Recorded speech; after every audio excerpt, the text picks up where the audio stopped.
ಈ ಬಾರಿ ರಾಜ್ಯದ 28 ಲೋಕಸಭಾ ಕ್ಷೇತ್ರಗಳ ಪೈಕಿ ಅತಿ ದೊಡ್ಡ ಮಟ್ಟದಲ್ಲಿ ಕುತೂಹಲಕ್ಕೆ ಕಾರಣ ಆಗಿರುವಂತಹ ಲೋಕಸಭಾ ಕ್ಷೇತ್ರ ಅಂದ್ರೆ ಅದು ಮೈಸೂರು.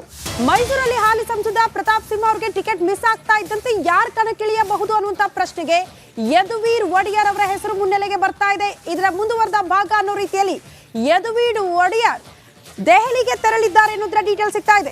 ಮೈಸೂರು ಕ್ಷೇತ್ರದಿಂದ ಕಣಕ್ಕಿಳಿತಾರ ಒಡೆಯರ್. ಯದುವೀರ್ರಿಂದ ಬಿಜೆಪಿ ನಾಯಕರನ್ನ ಭೇಟಿ ಮಾಡೋ ಸಾಧ್ಯತೆ ಇದೆ ಅಂತ ಹೇಳಲಾಗ್ತಾ ಇದೆ.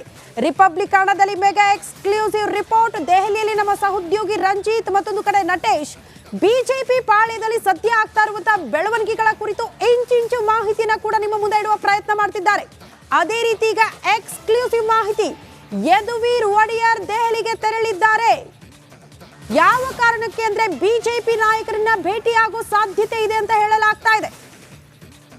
ದೊಡ್ಡ ಮಟ್ಟದಲ್ಲಿ ಚರ್ಚೆ ಆಗ್ತಾ ಇರೋದು ಯದುವೀರ್ ಒಡೆಯರ್ ಅವರು ಈ ಬಾರಿ ಮೈಸೂರು ಲೋಕಸಭಾ ಕ್ಷೇತ್ರದಲ್ಲಿ ಬಿಜೆಪಿ ಅಭ್ಯರ್ಥಿಯಾಗಿ ಕಣಕ್ಕಿಳಿತಾರೆ ಅಂತ ಹಲವು ಲೆಕ್ಕಾಚಾರದೊಂದಿಗೆ ಯದುವೀರ್ ಒಡೆಯರ್ ಅವರ ಹೆಸರು ಮುನ್ನೆಲೆಗೆ ಬಂದಿದೆ ಬಿಜೆಪಿ ಪಾಳ್ಯದಲ್ಲಿ.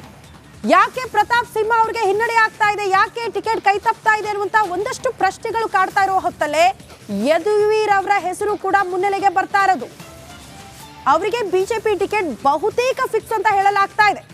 ಯದುವೀರ್ ಒಡೆಯರ್ ಅವರ ಮನವೊಲಿಕೆ ಏನಾದ್ರೂ ಆಗಿದೆಯಾ ಬಿಜೆಪಿ ನಾಯಕರಿಂದ ಅಂದ್ರೆ ಹೌದು ಅಂತ ಇದೆ ಮೂಲಗಳು. ಹಾಗಾಗಿ ದೆಹಲಿಗೆ ಪ್ರಯಾಣ ಮಾಡಿದ್ದಾರೆ. ಇವತ್ತು ಬಿಜೆಪಿ ನಾಯಕರನ್ನ ಭೇಟಿ ಆಗ್ತಾರೆ. ಎಲ್ಲವೂ ಕೂಡ ಇವತ್ತೇ ಅಂತಿಮ ಆಗುವಂತ ಸಾಧ್ಯತೆಗಳು ಇದೆ ಅಂತ ಹೇಳಲಾಗ್ತಾ ಇದೆ. ಕಾದ್ ನೋಡ್ಬೇಕು ಸಾಯಂಕಾಲದ ಹೊತ್ತಿಗೆ ಯಾವ ರೀತಿಯ ಮಾಹಿತಿ ದೆಹಲಿ ಅಂಗಳದಿಂದ ಹೊರಬರುತ್ತೆ ಅಂತ. ಮೈಸೂರು ಲೋಕಸಭಾ ಕ್ಷೇತ್ರದ ವಿಚಾರಕ್ಕೆ ಸಂಬಂಧಪಟ್ಟಂತೆ ನಾನಾ ಲೆಕ್ಕಾಚಾರಗಳು ಬಿಜೆಪಿ ಪಾಳ್ಯದಲ್ಲಿ. ಯಾಕೆ ಯದುವೀರ್ ಒಡೆಯರ್ ಅವರು ಮೈಸೂರು ಲೋಕಸಭಾ ಕ್ಷೇತ್ರದಲ್ಲಿ ಬಿಜೆಪಿ ಆಯ್ಕೆ ಆಗ್ತಾ ಇದೆ ಅಂದ್ರೆ ಜನರ ಜೊತೆಗೆ ಹೆಚ್ಚು ಒಡನಾಟ, ಮೈಸೂರು ಮಹಾರಾಜರು ಅನ್ನೋ ಕಾರಣಕ್ಕೆ ಯಾವುದೋ ಬರೀ ಜಾತಿ ಲೆಕ್ಕಾಚಾರದಿಂದ ಅವ್ರನ್ನ ಕರೆ ತರ್ತಾ ಇಲ್ಲ. ಹಲವು ಲೆಕ್ಕಾಚಾರದೊಂದಿಗೆ ಯದುವೀರ್ ಒಡೆಯರ್ ಅವರೇ ಸೂಕ್ತ ಅಭ್ಯರ್ಥಿ ಮೈಸೂರು ಲೋಕಸಭಾ ಕ್ಷೇತ್ರಕ್ಕೆ ಅನ್ನೋ ವಿಚಾರವನ್ನ ಮುಂದಿಟ್ಕೊಂಡು ಅವರನ್ನ ಕಣಕ್ಕಿಳಿಸಬೇಕು ಅಂತ ಸಿದ್ಧತೆಗಳು ಎಲ್ಲವೂ ಕೂಡ ಬಿಜೆಪಿ ಪಾಳ್ಯದಲ್ಲಿ ಆಗ್ತಾ ಇದೆ.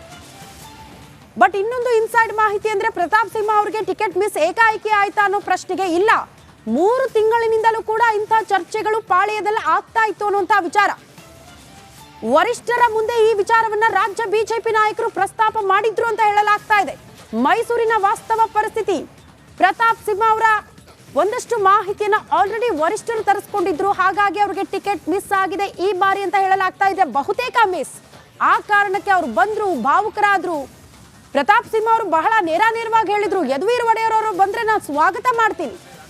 AC ರೂಮಲ್ಲಿ ಕೂತ್ಕೊಳ್ಳೋಕ್ಕಿಂತ ಸಾಮಾನ್ಯ ಜನರ ಜೊತೆಗೆ ಅವರು ಕೂಡ ಸಾಮಾನ್ಯ ಪ್ರಜೆಯಾಗಿರ್ತಾರೆ ಅಂದ್ರೆ, ಅವರ ಕಷ್ಟ ಸುಖದಲ್ಲಿ ಭಾಗಿಯಾಗ್ತಾರೆ ಅಂದ್ರೆ ಅದನ್ನ ನಾನು ಸ್ವಾಗತ ಮಾಡ್ತೀನಿ. ಒಬ್ಬ ನಿಷ್ಠಾವಂತ ಸಾಮಾನ್ಯ ಕಾರ್ಯಕರ್ತನಾಗಿ ಅವರ ಗೆಲುವಿಗೆ ಶ್ರಮಿಸ್ತೀನಿ ಅನ್ನುವಂತಹ ವಿಚಾರ ಪ್ರಸ್ತಾಪ ಮಾಡಿದ್ರು.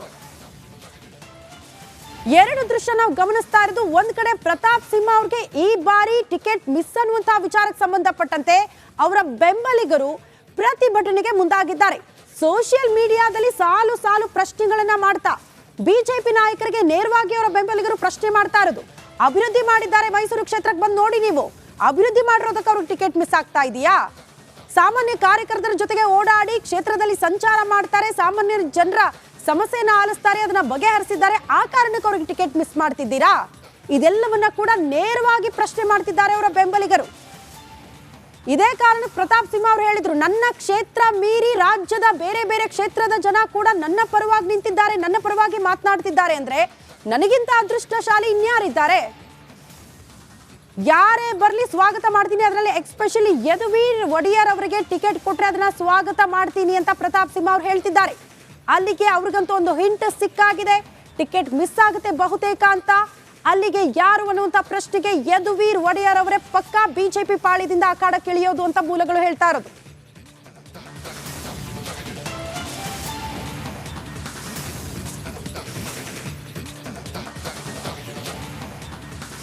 ದೆಹಲಿ ಮಟ್ಟದಲ್ಲಿ ಏನೆಲ್ಲ ಬೆಳವಣಿಗೆಗಳಾಗ್ತಾ ಇದೆ, ಮೈಸೂರು ಲೋಕಸಭಾ ಕ್ಷೇತ್ರದ ಕುರಿತಂತೆ ಅಂತ ಮಾಹಿತಿ ಕೊಡೋದಕ್ಕೆ ನನ್ನ ಸಹೋದ್ಯೋಗಿ ರಂಜಿತ್ ದೆಹಲಿಯಿಂದಲೇ ನೇರ ಸಂಪರ್ಕದಲ್ಲಿ ಜಾಯಿನ್ ಆಗ್ತಿದ್ದಾರೆ. ರಂಜಿತ್, ಈ ಬಾರಿ ರಾಜ್ಯದಲ್ಲಿ 28 ಲೋಕಸಭಾ ಕ್ಷೇತ್ರಗಳ ಪೈಕಿ ಬಹಳ ಕುತೂಹಲ ಕೆರಳಿಸ್ತಾ ಇರೋದು ಮೈಸೂರು ಲೋಕಸಭಾ ಕ್ಷೇತ್ರ. ಯದುವೀರ್ ಒಡೆಯರ್ ಅವರು ದೆಹಲಿಗೆ ಬಂದಿದ್ದಾರೆ ಅನ್ನೋದ್ರ ಬಗ್ಗೆ ಮಾಹಿತಿ ಇದೆ, ಏನು ಬೆಳವಣಿಗೆ ನಿರೀಕ್ಷೆ ಮಾಡಬಹುದು? ಖಂಡಿತವಾಗ್ಲೂ ಕೂಡ ಶ್ರುತಿ, ಯದುವೀರ ಕೃಷ್ಣದತ್ತ ಒಡೆಯರ್ ಅವರು ಮೈಸೂರು ಮತ್ತೆ ಕೊಡಗು ಲೋಕಸಭಾ ಕ್ಷೇತ್ರ ಮೈಸೂರು ಕೊಡಗು ಲೋಕಸಭಾ ಕ್ಷೇತ್ರದಲ್ಲಿ ಸ್ಪರ್ಧೆ ಮಾಡ್ತಾರೆ ಅನ್ನೋದ್ರ ಬಗ್ಗೆ ಈಗ ಚರ್ಚೆಗಳಾಗ್ತಾ ಇದೆ. ಸಾಮಾಜಿಕ ಜಾಲತಾಣದಲ್ಲೂ ಕೂಡ ಇಂಥದ್ದೊಂದು ವಿಚಾರ ಇದೆ. ಇದೆಲ್ಲದರ ಹೊರತಾಗಿ ಪ್ರತಾಪ್ ಸಿಂಹ ಅವರಿಗೆ ಟಿಕೆಟ್ ತಪ್ಪಿ ಹೋಗುತ್ತೆ ಅನ್ನೋದು ನಮಗೆಲ್ಲರಿಗೂ ಕೂಡ ಗೊತ್ತಿರುವಂಥ ವಿಚಾರ. 2 ಬಾರಿ ಸಂಸದರು.